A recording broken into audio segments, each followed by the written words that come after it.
She's denouncing feminicide through the use of her body.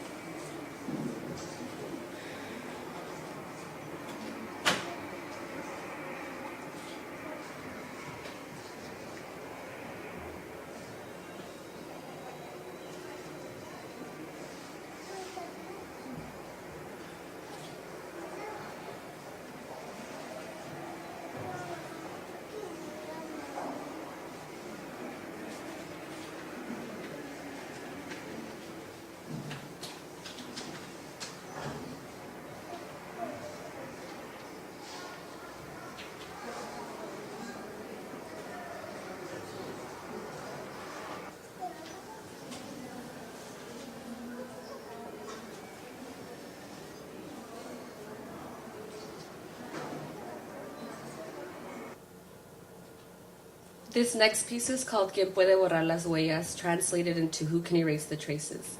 Galindo fills a bowl with human blood, dips her feet into it every few steps, and makes her way towards the Guatemalan National Palace, as a way of protesting the presidential candidacy of ex-military general and head of the dictatorship and genocide, Efraín Ríos Montt.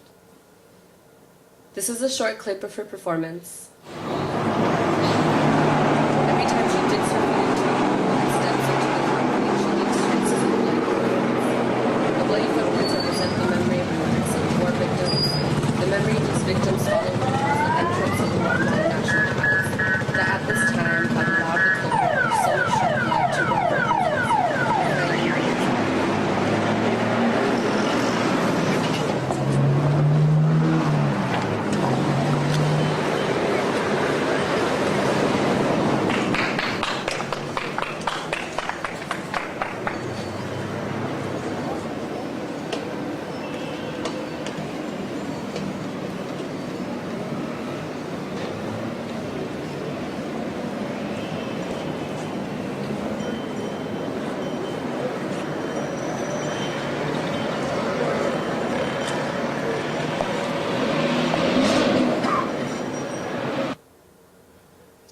This image displayed is a photo of a performance piece called Limpieza Social, or social cleansing, in which Galindo takes the same kind of treatment that political demonstrators receive from Guatemalan national forces. They're being hosed down by a very powerful hose. The overall political significance of Regina José Galindo's work is through the use of her body. She uses herself as a way of remembering the victims of the Civil War and of contemporary violence. Her body and actions are also a way of remembering the past and not forgetting the atrocities that haunt the nation till this day. Lastly, her body also serves the purpose of denouncing current human rights violations such as feminicide. Thus, her body is a historic site in which the many complex past and present issues of a nation are reflected upon and relived. Regina's work is part of a larger advocacy and awareness campaign. Regina's art must be placed into a historical context. She gives a brief description of her work and its relation to Guatemala in interviews and galleries exhibiting her work. This allows for her audience to be introduced or further educated on Guatemalan issues. Also, her international success forms part of a larger transnational advocacy campaign, which allows a wider audience to get a brief glimpse of the current corrupt and violent state that Guatemalan citizens live in. She is also part of a larger artistic movement that demands and advocates for judicial justice and preservation of historical memory through exhibiting pieces and exhibitions devoted to the Civil War and Civil War victims. Overall, her work is an important and effective way of transmitting a message of uncontained brutality, violence, and impunity that a government tolerates and perpetuates. Her work and the extreme conditions her body is put through exhibits the urgency needed for political, social, and economic intervention. Art in general impacts an individual that a 40-page article can't, or perhaps not as easily can do. And this is what Regina José Galindo's work does. It impacts. Before I go into the acknowledgements, this is just a photo of Efraín Ríos Montt splattered with blood. He's done a campaign and a way to protest his presidential candidacy. It's kind of epic. So I'd like to thank Professor Perla for your unconditional support. It's okay that you got here late. And I'd like to thank Professor Fregoso for allowing me to see the creative realm of everything. That's definitely opened my eyes and my heart to something that's so amazing. And Angelica Lopez for your support. There you are. And and Robin King for her amazing skills as a writing instructor and tolerating our shenanigans for this whole quarter.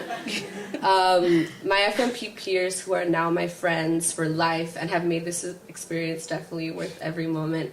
And FMP and EOP in general, like I didn't put y'all up here, but thank you for everything this quarter. And with this, I conclude my presentation.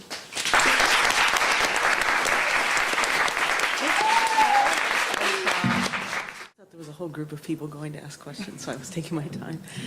So I want to thank you all for these great presentations, and I'm going to ask a question that tries, as the last panel questions did, to bring everything together on the panel.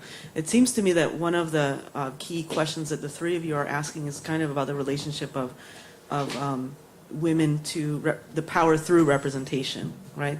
And so I wonder if you can kind of talk across each other's papers and think about what are the strategies that seem to work or not work for women, female-bodied and transgender women to kind of take power in society and actually do have an impact on the conditions of their lives.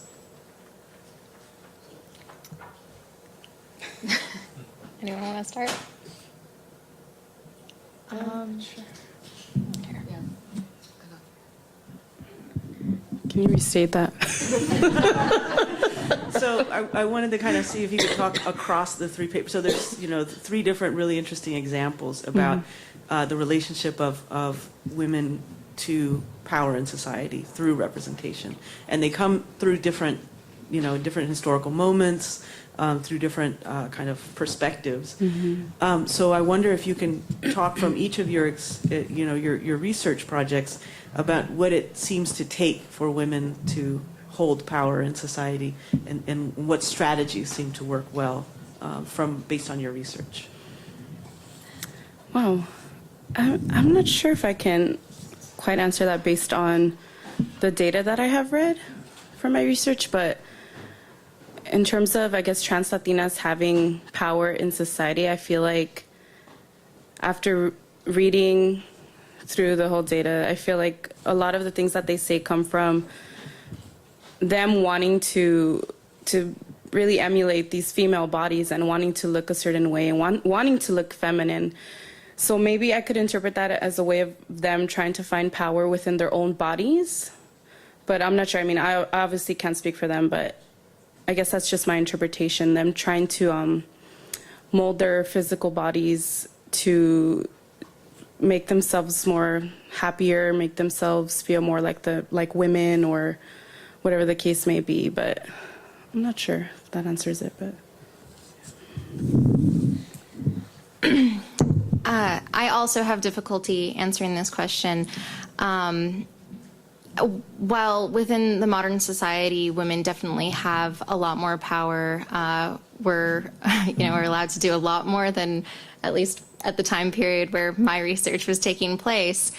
However, within the realm of representation, there's still so many problematic issues, such as just how women are presented.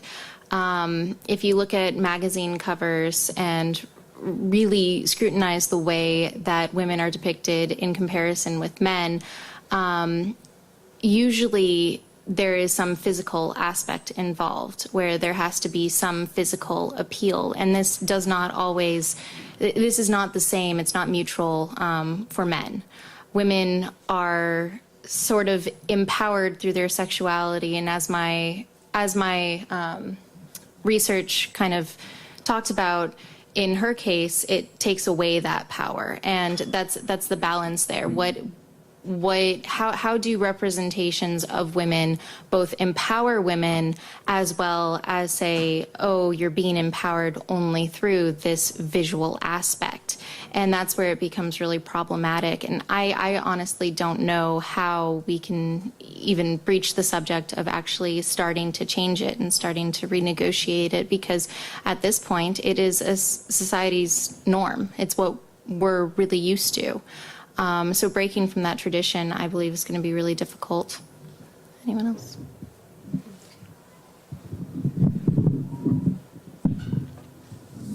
I kind of forgot what the question was, but the theme is on the power of the media, the mainstream media, I guess. And for Tracy and Jamie's presentation, it's more about these mainstream images and what is portrayed for a general public of what a woman should be or what a woman is represented in the media.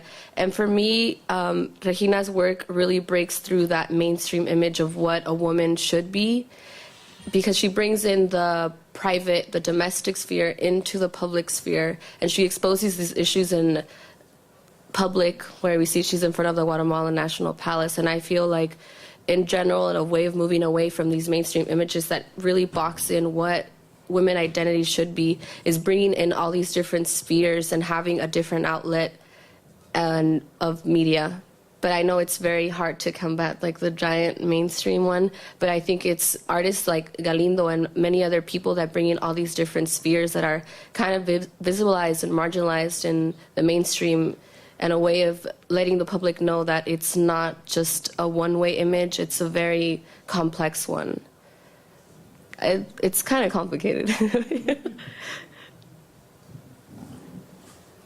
I don't remember your name. Are you Jamie? Jamie. Jamie. Okay, I have a question regarding Cleopatra.